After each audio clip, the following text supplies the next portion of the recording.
Hello everyone. After quite a long break, I've been really busy with all the projects that I've been doing and everything else, so I didn't really have time to make the detailed videos as I have done, especially regarding the Remarkable. Yeah, in the meantime, back in December-ish, end of December, we finally got the first firmware update. I was quite interested to see and eager to actually get the first update for the Remarkable, because as good as the hardware is, the user experience was lacking, to say the least. I was super busy during the time, and in early January I had the time to actually start digging in deep. And yeah, for the last 2.5, 3 months, I've been collecting all the data and the overall experience of living with Remarkable. So I just wanted to encompass this video to be, to cover two main important things. First is impressions about the first update and what's it like, what does it fix and what does it not fix. And also, more importantly, and I've been living with the device for half a year now, so I wanted to just give a brief update on that, on any potential customers or users, so that you can actually see what's what. So yeah, without further ado, let's go through the list and see what did the new update bring. So one of the first features that you'll immediately notice is they changed the sleeping screen and the graphics, and I really like how it actually works, laid out in the middle. It really is pretty, but it's more tied to the overall new and improved battery management.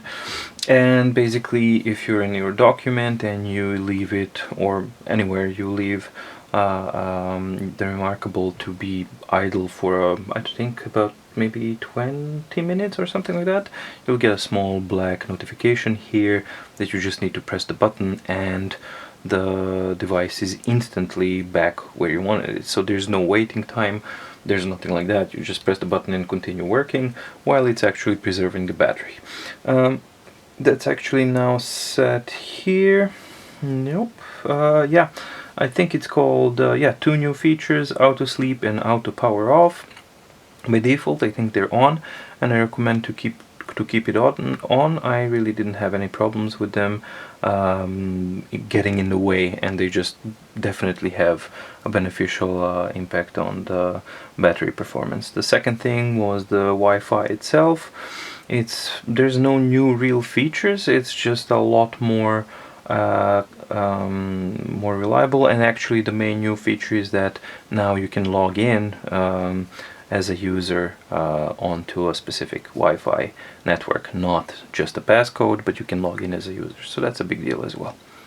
One of the main new improvements in the latest update is tool persistency. So basically, the Remarkable remembers which tool was last used per document. So for me, that really works, and that really puts it into place, because previously it was very clunky to just go back and forth, and as soon as you change anything you have to go back to your tool, which really was counterintuitive.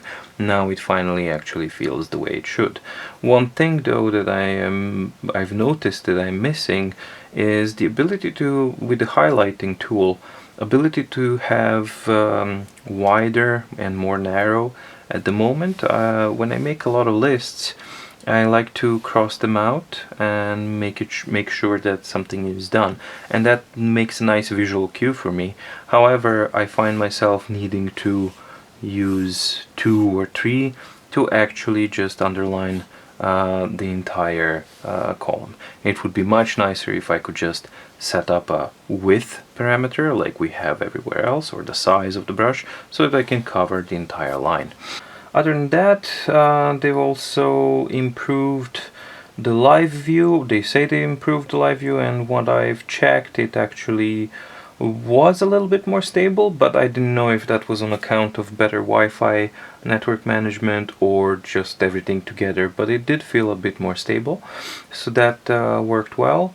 And also there's some updates to the apps themselves. The desktop app, you can now finally have multiple selection of files and put them in and import them at the same time. And also in the mobile app you can now finally pinch to zoom, which is something that we couldn't do before, which was pretty absurd. So yeah, there's definitely some good improvements in the first update. My favorite and most important one for me was remembering the tool per document basis, because it was really ridiculous at first to just like constantly change the tool back. So now the overall experience is a lot more smooth, and yeah, I quite like it. There's yeah, the Wi-Fi connectivity has definitely been improved on my case. And if I'm not mistaken, it takes less time to connect as well. So I no longer have the issue of dropped out strokes or anything like that, and I'm using the exact same network. So definitely the update fixed that issue as well. Battery life was pretty much the first and most important thing that many people experienced, and I don't know for others, but for me it feels improved.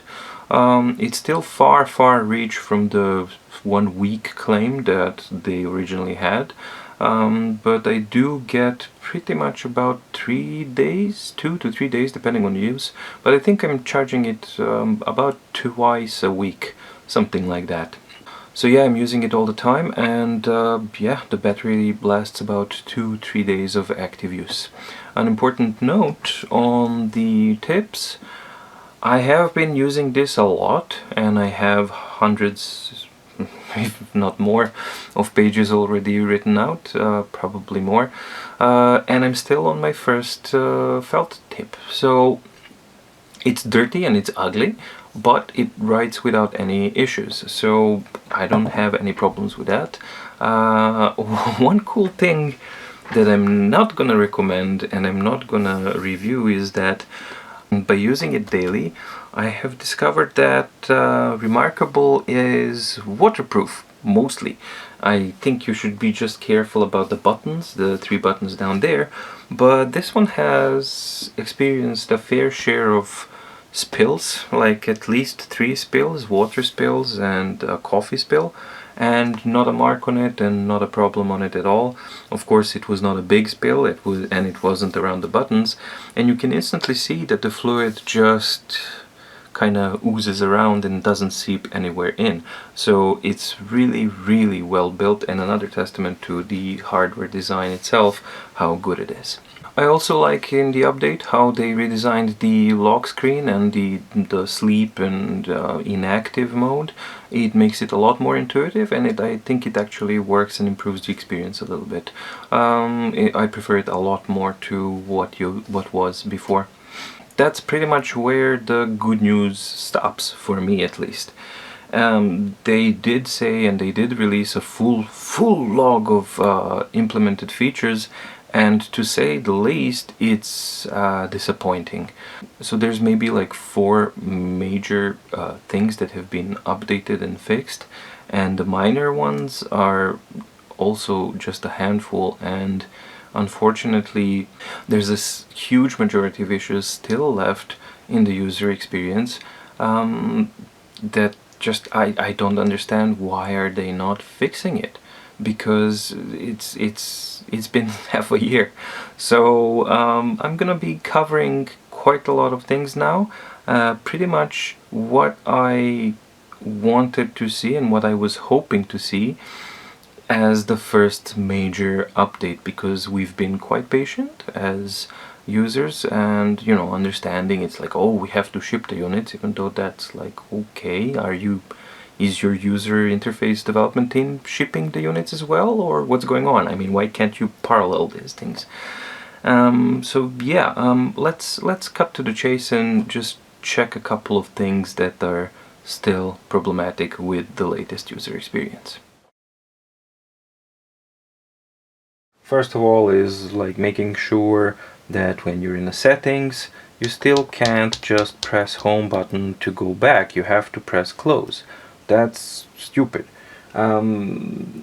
Also, You can't just press on the battery or on the Wi-Fi icon to go to those settings, which is counterintuitive. You have to go, it's completely locked, and it's really kind of Stone Age mentality behind it, is like press this to go there. It's very binary. There's no organic feel to it at all, and it doesn't feel modern in any way. But this is pissing me off really properly now. Also, the ridiculous security is still here issue. I mean, what's the point of a passcode if I can go 1111? That's my magical passcode, right? So you have to go set new passcode. The new passcode is set. I can't go home because of the stupid bug or lacking feature. Anyway, go to Remarkably Sleeping, power it on. Oh, you need your passcode. 1111. Unlocks, all fine, right? Then you go to set your passcode and doesn't ask you for your existing passcode. What kind of security is that? You can just go clear passcode and you're done. Can't go home though. God damn it. Yeah, and no passcode. I mean, what the hell? Also, a thing that's kind of bugging me out, I like to have everything organized because I have a lot of things all over the place, and so far it works. You know, it's like, yeah, my files, it's nicely organized with one sore thumb, which is the quick sheets, and I can select them and I can't do anything with them. I can duplicate them, but I can't move them, I can't delete them, I can't do anything. Why don't we have at least an option to delete it? And if you've accidentally deleted it, then you go to your settings and maybe accessibility or something, and you go restore your quick sheets availability, or at least hide it. It's a small thing, but it's one of those things that add, you know, one small thing and another small thing and another small thing. If they're positive or negative, overall they will amount to a sizable impression. There's still quite a lot of things that I really hope that they will implement and that we will see in future updates. One of the most important one is ability to actually deal with text in a proper way. So let's say I'm reading my ebook, right? And everything's fine. I can go next and I can go back. Woohoo. I can change my text settings, which is fine, but that's about it. There's no search, there's no word search, there's no table of contents search, and I really don't understand how can you say that you are a reader if you can't do a word search. It's completely absurd not to have that ability. The reason behind it might be that Remarkable itself is basically, it looks like the way they're doing it is that they are importing a text file and converting it into an image and then just recording it as a layer. Because look at this. So if I have some basic text editor abilities, right? Change text size, font, justification, page margins, line spacing. However, the way it behaves and updates makes me very suspicious that it's actually resampling, that these are the settings during the import of the PDF or the EPUB file, and then it converts it. It's just telling it how to convert the text into an image and then display it here. So for example, if I change the font size, it didn't change the font size, it loaded it. It had to load. This is not something that you actually have if a device is dealing with text itself. This is something that you would see if he is processing, re-importing and displaying it with new imported settings, because it takes time for it to import again with converted settings. And this could be the reason why we don't have text search and why we don't have anything else, because bottom line is that at the moment it's not behaving as a reader, it's behaving like it's converting text files, PDFs, EPUBs, what have you, into simply scanned documents. And if you've ever had to deal with a scanned PDF, which is just images of text, this is what it feels like and this is how it behaves. And my suspicion is that that's what they've done, and that's not good enough, because you can't say that this is a reader if it doesn't have two most basic functionalities, which are word search of the document and table of contents search. That's just the most basic as it gets. I hope I'm wrong, because if I'm not, then this is not an easy thing for them to implement, and I really do hope that I'm wrong and that they are actually able to do this and that we see this functionality implemented in the future. One of the things that it's not just me that people that would like to see this, it's other users as well. At the moment you can add a page. If you go to the end, if you press next, you will have a next page in the same template, and that's fine. However, what if I wanted to add a page between this one and the previous one? There's no current way of doing that. You can't insert a page, and that's also a huge problem for me, actually, because how do you organize your notebook if you've written something down later on and you want to just kind of bring it over? I've tried actually doing that, looking at it from this point and just kind of, you know, drag and drop or select the page and then just kind of move it, but you can't. You can share and you can delete and you can go to page, and that's pretty much it. There's no way of rearranging pages or inserting page between two existing pages. Another thing that I think would be very good to see and to have, currently we don't have any kind of date and time management, and I think that for a device that where you generate content, especially notebooks and notes and everything, I think it's really important to have the ability of actually adding date and time. I understand that you couldn't do that on paper and that you had to write it down, but we don't have to do everything Stone Age style, so we could actually use the benefits of, you know, internet connectivity, get internet date and time. It's already there. Just let us have that, so that we can also maybe sort by date and not just by size.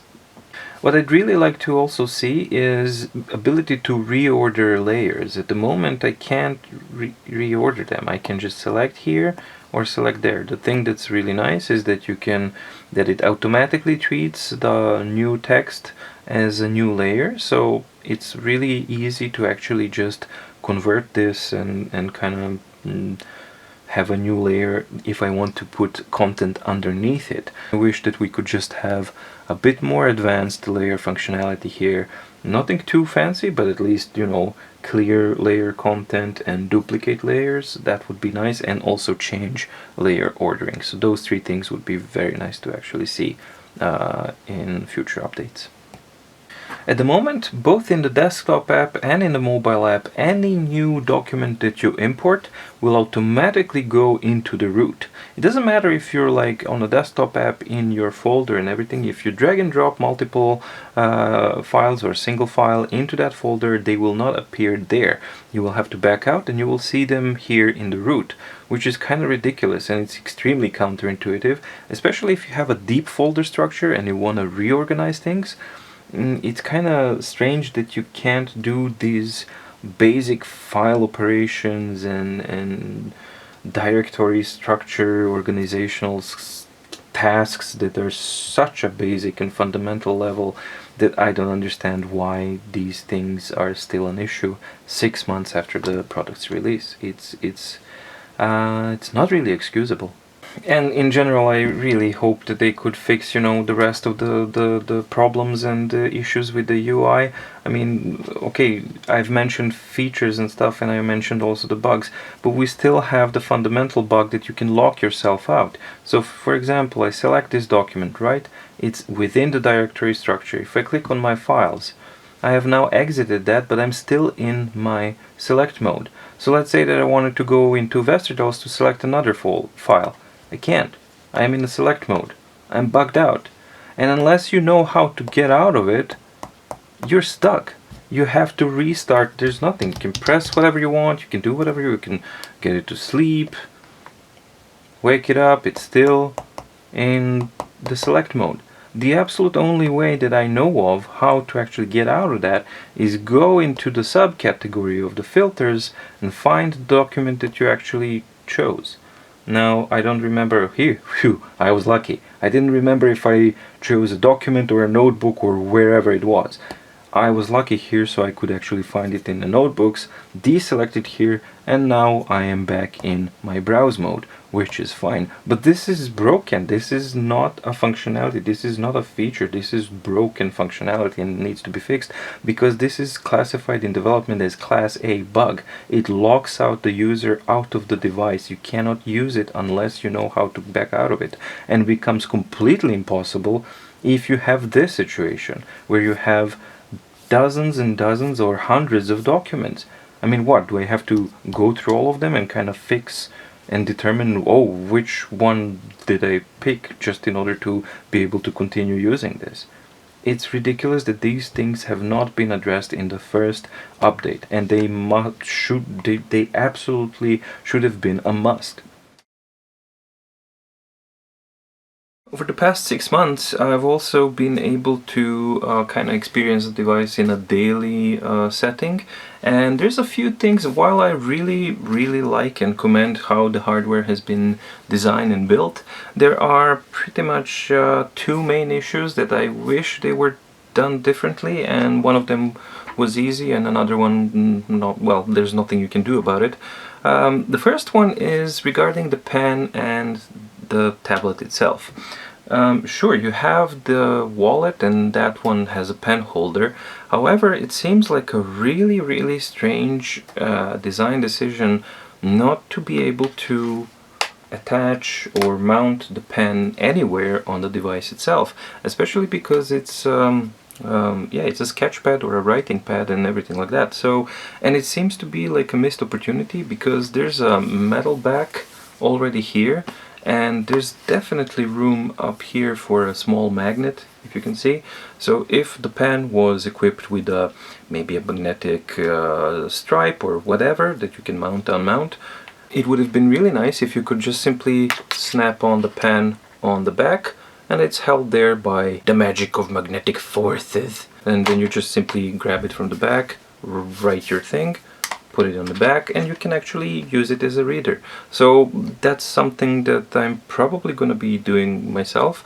I think I'm going to add a little magnet here and make a little Velcro strip on the pen itself with a tiny magnet, so that I can actually do these things, because I really want that. The second issue is regarding the previous and next buttons. I think prolonged use shows that it's a bad design to actually put them down here, because there's no real software failsafe for it, and I do find myself occasionally, not too often, but occasionally I do find myself writing, and accidentally the next page goes on. It's not really a big deal, but I think it's a missed opportunity, because on top they already have designed and implemented a switch and a small button that fits the side.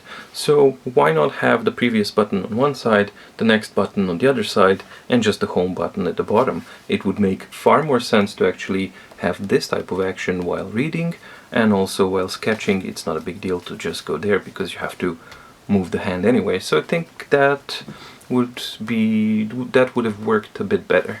But other than that, I have to admit that even half a year now with the device daily, usually I get used to how the device feels and looks like. I'm still quite mesmerized by this. I really love this thing, and I love the minimalistic design of it, how thin and how light it is. It just really works well. Also, reliability hasn't been an issue at all. The pens work perfectly, the screen works perfectly.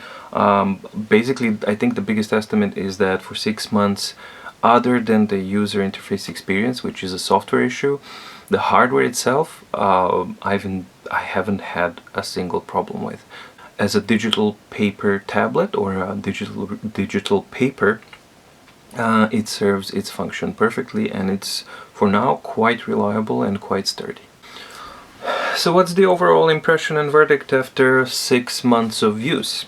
Well, it's, as I've said previously, it's a mixed bag, unfortunately, and I think they are missing a really good opportunity. So first, I want to be objective and just say that since September, since I've gotten a Remarkable, I have bought it and pre-ordered it at a lower price when it was available for pre-ordering.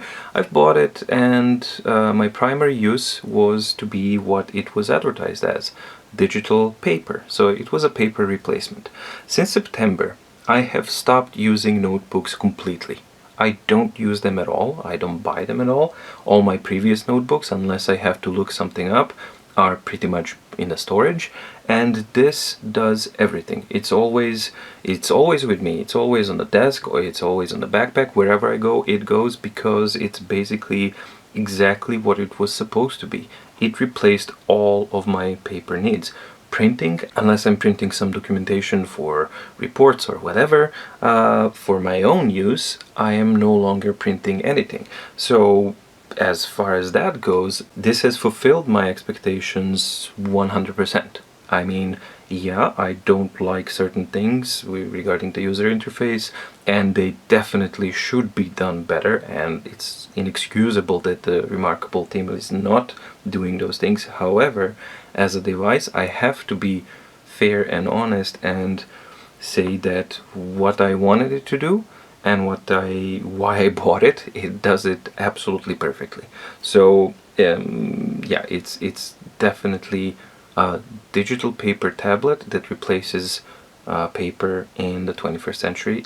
It does it like no other device.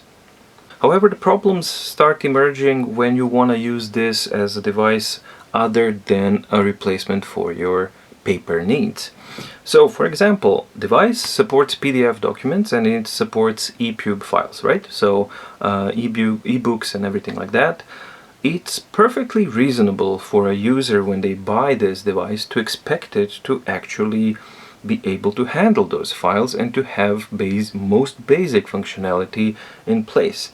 That is not the case with the Remarkable. As soon as you get it out of its comfort zone and out of what it was designed to be, which is digital paper replacement, as a reader, this thing is severely lacking at this time. Mainly because of 2 points. First is it does not have word search function, which is absurd. I mean, you have a reader that can't do word search. How does that compute? To me, it doesn't. And the second one, no table of content search. So again, you can't search it by table of contents, you can't search document by a word. So what are you supposed to do with a 1000 page document? How are you supposed to deal with that?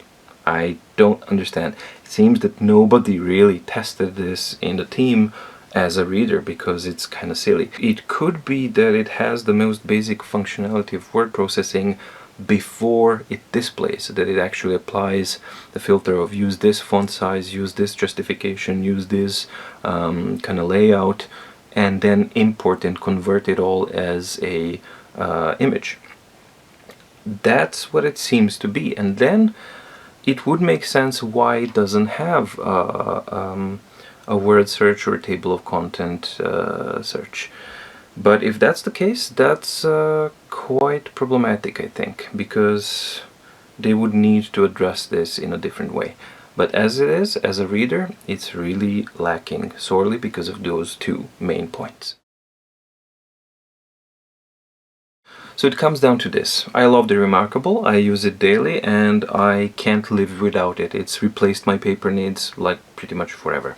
However, if you take into consideration the premium price point that they're asking for the device right now, and in combination with time that they had, that the development team already had to iron out those bugs, to actually hear the customer user experience feedback and to actually act upon it, I have expected a lot more. So the first update is severely lacking and disappointing because it did not address the basic problems of the user interface experience. And that's a problem. If you are asking a premium price point, regardless how good your hardware is, you have to deliver. especially after 6 months, you have to deliver. It feels like they are like a team of 4 or 5 people, and they've been struggling like 4 or 5 people manually mailing 35,000 orders for the first 4 months, and then they had one guy working on user interface and another guy testing it and saying, yeah, it works. It just feels like a homebrew, the user interface, and that's a really weird discrepancy. The device design, hardware itself, and how it works, it's brilliant and amazing. But the user interface feels amateurish. It's really, there's such things that... My main issue is that these things are so easy to fix that I don't understand why are they not doing it. So that's my main frustration. If the device sucked and if the hardware itself was crap and it just like didn't work, it would be a much less frustrating situation for me, because then, you know, the whole thing is crap and hey ho, that's what it is, you find another thing and that's it. However, the hardware and everything about it is so good, but it hangs by the user experience, which just goes, lets it go, and currently, yeah, it deserves a lot more, and I really wish that the remarkable user interface development team get their act together and actually deliver what this device deserves, because it can be, the potential of it is absolutely amazing. Another problem with this is that 6 months after releasing this, do you think that the competition is not right in their heels? I mean, there's bound to be a knockoff of a remarkable at a much cheaper rate, not as good, but as soon as that pops up, they're gonna be in serious trouble. So I don't understand what are they doing.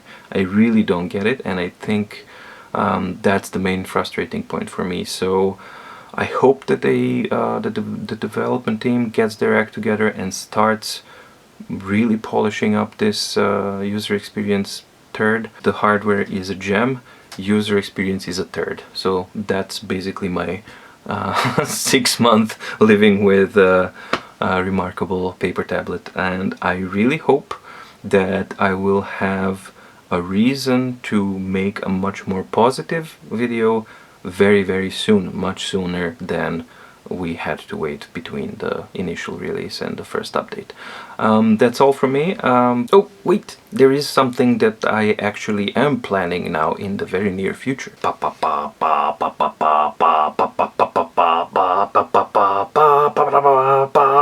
So that's gonna be the next thing that I'm reviewing, because this thing I've had over a year and I adore it. So yeah, thanks for watching, have fun, and I hope you enjoyed the video. See you soon, bye!